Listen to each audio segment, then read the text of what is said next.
Instead, I'm going to explain the core values that all Satanists share, irrespective of interpretation, and how the true practices of Satanism are kept hidden from all but the most loyal and dedicated. A serious misconception about Satanism is that it's merely a form of individualism. Alas, individualism has become yet another bastardized and abused word in the English language, meaning that its true definition has become lost. Satanism has nothing to do with individualism for the very reason that the interpretation of good and evil has become so corrupted in the modern world. Satanists are egoists, or to be more philosophically precise, ethical egoists.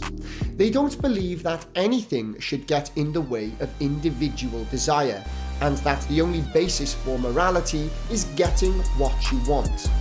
In other words, it's actually a moral virtue to do whatever it takes to get what you want at the expense of anyone and anything around you. In a psychological sense, these people are sociopaths.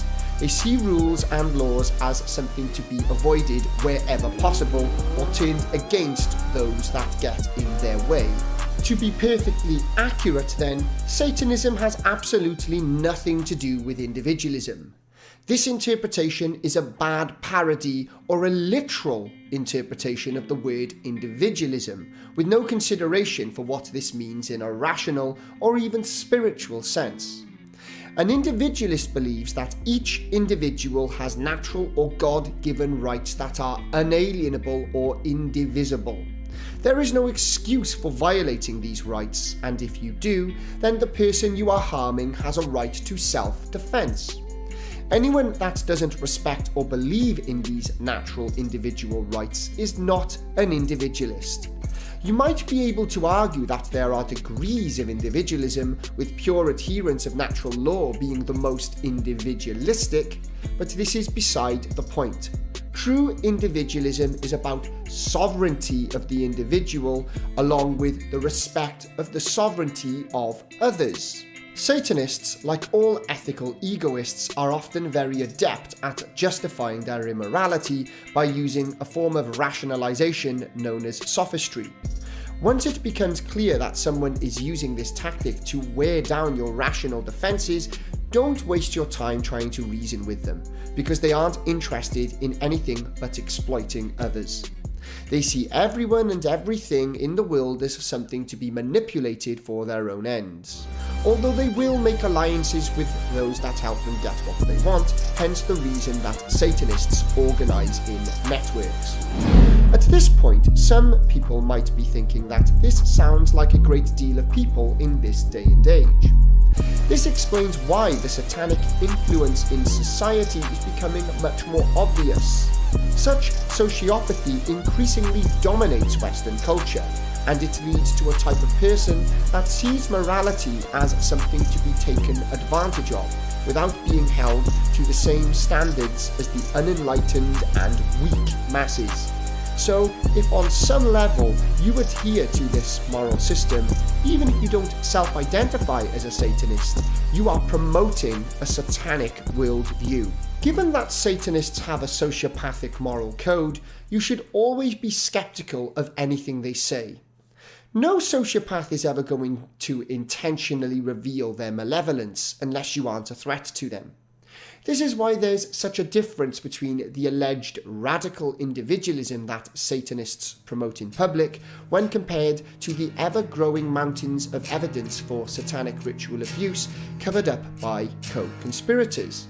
Furthermore, a sociopathic moral code is exactly what you'd expect from someone capable of inhuman acts of cruelty found in satanic ritual abuse.